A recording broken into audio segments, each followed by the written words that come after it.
برزخ از نادی سلیمان، پیش کردہ رومانہ شاہد۔ دن نکلنے سے پہلے ڈیٹن اپنا سامان باندھ چکا تھا۔ ایئرپورٹ پہ فون کر کے اس نے معلوم کیا کہ لاس اینجلس کی فلائٹ کب روانہ ہوگی، لیکن جو ہی اس نے ریسیور کریڈل میں رکھا فون کی گھنٹی بجی اور ڈیٹن نے دوبارہ ریسیور اٹھا کر کان سے لگا دیا۔ میڈیکل سینٹر کی نرس سیسیلا کا فون تھا، جس نے اسے اطلاع دی کہ ڈاکٹر جان سینٹ یولایا میں پولیس کے ہاتھوں مارا جا چکا ہے اور اس کی لاش سینٹر میں پہنچ چکی ہے۔ ڈیٹن کو یوں محسوس ہوا جیسے خطرہ اس کے آس پاس منڈلا رہا ہے۔ اس کے تینوں ساتھی ڈینیل کے ہاتھوں مارے جا چکے تھے اور اس کا اگلا شکار یقیناً وہ خود تھا۔ پہلے تو اس کے جی میں آئی کہ وہ سینٹر نہ جائے، لیکن پھر ہمت کر کے وہ باہر نکلا۔ ایک ٹیکسی لے کر وہ میڈیکل سینٹر پہنچا۔ ڈاکٹر جونز کی لاش سرجری روم میں پڑی ہوئی تھی اور اس کے بے روح چہرے پر ایک آسودہ سی مسکراہٹ کھیل رہی تھی۔ سینٹ یولایا پولیس نے ڈاکٹر جونز کا وہ اٹیچی بھی واپس بھیج دیا جو مرتے وقت اس کے پاس تھا۔ ڈیٹن نے وہ اٹیچی اٹھایا اور واپس اپنے مکان میں آ گیا۔ لاس اینجلس کی فلائٹ میں چند ہی منٹ باقی تھے۔ ڈیٹن نے مکان پہ الوداعی نگاہ ڈالی اور پھر سامان اٹھا کر باہر آ گیا۔ 10 گھنٹے کے بعد اس کا جہاز کلیٹن کی حدود سے نکل کر تیزی سے لاس اینجلس کی طرف پرواز کر رہا تھا۔ آرون اس وقت اپنے دفتر میں چند ڈاکٹروں سے محو گفتگو تھا جب اس کی سیکرٹری نے انٹرکام پر اطلاع دی کہ لاس اینجلس سے ڈیٹن نامی کوئی صاحب بات کرنا چاہتے ہیں۔ آرون نے جیسے ہی ڈاکٹر ڈیٹن کی آواز سنی بے ساختہ کہا، ڈاکٹر تم کہاں ہو؟ میں تمہیں تلاش کر رہا تھا۔ میں نے کلیٹن میڈیکل سینٹر فون کیا تھا اور مجھے ابھی ڈاکٹر ایوان اور جونز کے مرنے کی اطلاع ملی ہے۔ ان دونوں ڈاکٹروں کے مرنے پر مجھے… لیکن آرون تم مجھے کیوں تلاش کر رہے تھے؟ ڈیٹن نے اس کی بات کاٹتے ہوئے کہا۔ آرون چند لمحے خاموش رہا، پھر متذبذب لہجے میں بولا، ڈیٹن میرا خیال ہے کہ تم نے ڈینیل کی روح کے بارے میں جو کچھ بتایا تھا وہ واقعی درست ہے۔ جس وقت وہ ڈاکٹر ایوان کی دعوت میں پہنچا ہے اس سے چند منٹ پہلے اس کے دل کی حرکت بند ہو گئی تھی۔ اس وقت ہمارا ٹرک بھی ابھی راستے میں تھا۔ بعد میں ہم نے یہاں ڈینور کے لنکن میموریل ہسپتال میں کمپیوٹر کو نصب کر دیا اور اس کے دل کی حرکت بحال ہونے کا انتظار کرتے رہے۔ نصف شب کے قریب یہاں ڈیوٹی پر موجود ایک نرس نے فون پر مجھے اطلاع دی کہ کچھ دیر پہلے ایک شخص اس کے پاس آیا تھا اور پوچھ رہا تھا کہ ایلس کمپیوٹر کہاں نصب ہے۔ وہ لمبے قد کا ایک قوی ہیکل شخص تھا۔ اس کے بال سنہرے اور آنکھیں نیلی تھیں اور اس کے جسم پر ایک نیلا کوٹ اور خاکی پتلون تھی۔ مجھے یقین ہے کہ وہ ڈینیل تھا۔ بہرحال کچھ دیر کے بعد میں نچلی منزل پر اس کمرے میں گیا جہاں کمپیوٹر نصب تھا تو میں نے دیکھا کہ ڈینیل کے دل کی حرکت بحال ہو چکی تھی۔ مسٹر آرون، میں نے آپ کو اس لیے فون کیا تھا کہ میں ڈینیل کے بارے میں باخبر رہنا چاہتا ہوں، ڈیٹن نے کہا۔ ڈینیل فوسٹر ان تمام افراد کو ہلاک کر دینے کے در پہ ہے جو اسے اس کمپیوٹر میں قید کرنے کے ذمہ دار ہیں۔ آپ جانتے ہیں کہ کلیٹن میڈیکل سینٹر کے 3 ڈاکٹر اس کے ہاتھوں مارے جا چکے ہیں۔ اب صرف میں بچا ہوں۔ آپ سے درخواست ہے کہ جب بھی ڈینیل کے دل کی حرکت بند ہو آپ فوراً مجھے مطلع کر دیں، اس لیے کہ اپنے قالب سے آزاد ہوتے ہی وہ یا تو مجھے تلاش کرنا شروع کر دے گا یا پھر اس لڑکی کا تعاقب شروع کر دے گا جو اس کی آخری محبت تھی۔ ٹھہرو ڈیٹن، آرون نے تیزی سے کہا، یہ لڑکی کون ہے اور تمہیں کیسے یقین ہے کہ وہ اس کے تعاقب میں ہے؟ میں یقین سے نہیں کہہ سکتا مسٹر آرون، ڈیٹن نے چند لمحوں کے بعد کہا، مگر میں نے سنا ہے کہ کسی حادثے میں مرنے والی روحیں عموماً اپنی جگہوں اور انہی جگہوں کے ارد گرد منڈلاتی ہیں اور انہی لوگوں کے ارد گرد منڈلاتی ہیں جن کے قریب وہ مرنے سے پہلے موجود تھیں۔ مثلاً جنگ میں مرنے والے فوجی اکثر محاذ جنگ کے آس پاس گھومتے دیکھے گئے ہیں اور مجھے معلوم ہے کہ ڈینیل فوسٹر مرنے سے کچھ دیر پہلے تک اس لڑکی کے ساتھ تھا جو کلیٹن میں تفریح کے لیے آئی تھی۔ بہرحال میں اس لڑکی کو بھی تلاش کرنے کی کوشش کر رہا ہوں۔ اس کے بعد ڈیٹن نے آرون کو اس موٹیل کا پتہ بتایا جہاں وہ ٹھہرا ہوا تھا اور اپنا ٹیلی فون نمبر بتا کر تاکید کی کہ وہ کسی اور سے اس بات کا تذکرہ نہ کرے۔ ٹھیک 3 بجے ڈیٹن اپنے موٹیل سے نکلا اور لاس اینجلس یونیورسٹی کے پروفیسر جارڈن سے ملنے کے لیے روانہ ہو گیا۔ پروفیسر جارڈن ڈیٹن کا پرانا دوست تھا اور ایک مشہور ماہر نفسیات اور نیورولوجسٹ تھا۔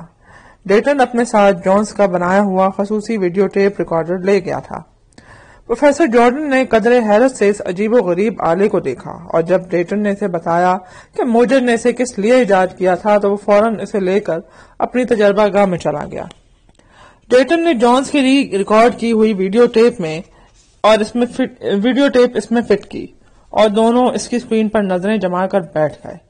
تقریباً نصف گھنٹے تک اسکرین بالکل صاف رہی، پھر یک لخت ایک سرخ لکیر اس پر نمودار ہوئی اور چند منٹ کے بعد وہ سرخ لکیر اسکرین پر تیزی سے حرکت کرنے لگی۔ اس کے ساتھ ایک چھوٹی اسکرین پر جونز کے دماغی اعصاب کا گراف حرکت کر رہا تھا۔ جارڈن بغور ان دونوں اسکرینوں کو دیکھ رہا تھا۔ جب ٹیپ ختم ہو گئی تو جارڈن نے ریکارڈ کو بند کیا اور ڈیٹن کی طرف دیکھتے ہوئے بولا، یہ واقعی ایک حیرت انگیز منظر تھا۔ میں نے اس ٹیپ کو دیکھنے کے بعد جو نتیجہ اخذ کیا ہے وہ یہ ہے کہ تمہارے اس دوست ڈاکٹر جونز نے اس مکان میں کسی غیر مادی مخلوق سے ملاقات کی جو اگرچہ حقیقت میں کوئی جسم نہیں رکھتی تھی مگر وہ دیکھنے والے پر کیفیات طاری کرنے کی صلاحیت رکھتی تھی۔ ڈاکٹر جونز کے دماغ کا گراف یہ ظاہر کرتا ہے کہ شروع میں اگرچہ وہ خوف زدہ ہوا مگر جلد نارمل ہو گیا۔ جہاں تک اس جسم کا تعلق ہے جو اس وقت وہاں جونز کے سامنے موجود تھا تو میرے خیال میں وہ ایسی لہروں کا مجموعہ تھا جو آپ سے پہلے کسی کیمرے کی گرفت میں نہیں آ سکیں، مگر اس جسم میں بے پناہ مقناطیسیت موجود ہے اور وہ ہر لحظہ اپنی حیت اور اثر پذیری کو تبدیل کرنے پر بھی قادر ہے۔ آسان لفظوں میں یہ کہا جا سکتا ہے کہ اس آلے کی مدد سے ہم کسی حد تک روحوں اور مافوق الفطرت مخلوق کی تصویر کشی کر سکتے ہیں۔ کیتھرین بہت دیر تک کمرے میں بیٹھی آسٹن کے آنے کا انتظار کرتی رہی، لیکن جب 9 بجے بھی وہ نہ پہنچا تو اس نے دفتر جانے کا ارادہ کیا اور غسل کرنے کے لیے باتھ روم میں داخل ہو گئی۔ اچانک اسے ایسا محسوس ہوا جیسے باتھ روم کی دیواریں لرزنے لگی ہوں۔ ایک عجیب سی گونج اس کے ارد گرد کی فضا میں سمائی ہوئی تھی اور باتھ روم کی فضا اچانک سرد ہو گئی تھی۔ ایک جانا پہچانا خوف کیتھی کے وجود سے لپٹ گیا۔ وہ باتھ روم کا دروازہ کھول کر باہر آ گئی، مگر جو ہی وہ کمرے میں داخل ہوئی اس کا دل اچھل کر حلق میں آ گیا۔ کمرے کے اس صوفے پر جہاں کچھ دیر پہلے وہ بیٹھی ہوئی تھی ڈینیل براجمان تھا اور محبت بھری نظروں سے کیتھی کی طرف دیکھ رہا تھا۔ کیتھی نے دونوں ہاتھ آنکھوں پر رکھ لیے اور چیختے ہوئے بولی، ڈینیل خدا کے لیے چلے جاؤ، میرا پیچھا چھوڑ دو اور اپنی دنیا میں واپس چلے جاؤ۔ ڈینیل مجھے تم سے کوئی محبت نہیں ہے اور نہ کبھی تھی۔ تم جھوٹ بول رہی ہو کیتھی۔ ڈینیل کی دھیمی آواز کسی غراہٹ سے مشابہ تھی۔ چند لمحوں کے بعد کیتھی نے ڈرتے ڈرتے آنکھیں کھولیں اور ڈینیل کی طرف دیکھا، مگر ڈینیل اس سے کچھ دور کھڑا چھت کی طرف دیکھ رہا تھا۔ اس کی آنکھوں میں شدید الجھن تھی۔ ڈیٹن، تم مجھ سے نہیں چھپ سکو گے، ڈینیل نے جیسے اپنے آپ سے کہا۔ پھر وہ کیتھی کی طرف متوجہ ہوا اور تیزی سے بولا، کیتھی میرا ایک کام کر دو، میں اپنے ایک دشمن کو تلاش کر رہا ہوں مگر مجھے کہیں سے اس کا اتا پتہ معلوم نہیں ہو رہا۔ تم اسے جانتی ہو کیتھی، وہ ڈاکٹر ڈیٹن ہے جس سے ایک بار تم کلیٹن میں مل چکی ہو۔ کیتھی کسی طرح سے اس کا پتہ معلوم کرو، میڈیکل سینٹر والے تمہیں اس کے بارے میں ضرور بتا دیں گے۔ وہ مجھ سے خوف زدہ ہیں اور مجھے کچھ بتانے کو تیار نہیں ہے، مگر تم انہیں فون کر کے بتانا کہ تم ڈیٹن کی دوست ہو اور اس سے ملنا چاہتی ہو۔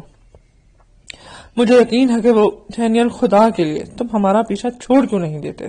تم مر چکے ہو، اب اس دنیا سے تمہارا کوئی رشتہ نہیں، جاؤ اپنی دنیا میں لوٹ جاؤ، کیتھی نے چیختے ہوئے کہا، مگر ڈینیل پر اس کے چلانے کا کوئی اثر نہیں ہوا۔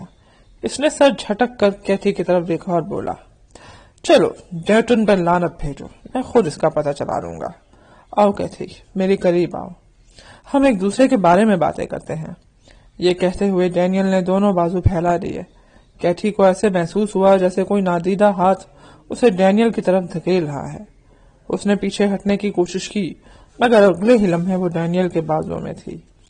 ایک لمحے کے لیے کیتھی کو ایسا لگا جیسے برف کی سلیں اس کے وجود سے لپٹ گئی ہوں۔ ایک عجیب سی مہک اس کے تھنوں سے ٹکرائی اور اس نے خوف زدہ نظروں سے ڈینیل کی طرف دیکھا جو اس کے چہرے پر جھک رہا تھا۔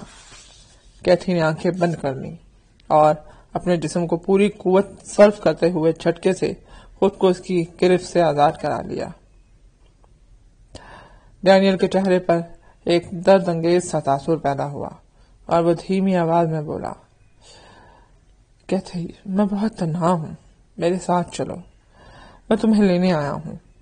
مگر کیتھی نے میز پر پڑا ہوا اپنا بیگ اٹھایا اور دروازہ کھول کر باہر نکل گئی۔ بھاگتے ہوئے اس نے راہداری پار کی۔ اگلے لمحے وہ لفٹ کے سامنے پہنچ گئی۔ کانپتے ہاتھوں سے اس نے بٹن دبایا اور لفٹ کے آنے کا انتظار کرنے لگی۔ وہ بار بار اپنے فلیٹ کے دروازے کی طرف دیکھ رہی تھی۔ چند لمحوں کے بعد لفٹ اس کے سامنے آ گئی۔ اس نے ہینڈل تھام کر دروازہ کھولا۔ اگلے ہی لمحے وہ اچھل کر پیچھے ہٹ گئی۔ ڈینیل لفٹ میں موجود تھا اور اسے اندر آنے کا اشارہ کر رہا تھا۔ کیتھی نے ایک لمحے کے لیے سوچا اور پھر تیزی سے زینے کی طرف بڑھ گئی۔ وہ زینے پھلانگتے ہوئے جب وہ نچلی منزل پر پہنچی تو اس کی سانس پھول چکی تھی اور اس کا دل بری طرح دھڑک رہا تھا۔ چند قدم کے فاصلے پر اس کی کار پارکنگ ہال میں موجود تھی۔ کیتھی پوری رفتار سے بھاگتے ہوئے کار کے قریب پہنچی، لیکن دروازہ کھولنے بھی نہ پائی تھی کہ اسے عقب میں قدموں کی چاپ سنائی دی۔ اس نے پلٹ کر دیکھا تو ڈینیل زینے سے اتر رہا تھا۔ کیتھی نے دروازہ کھولا اور اندر داخل ہو گئی۔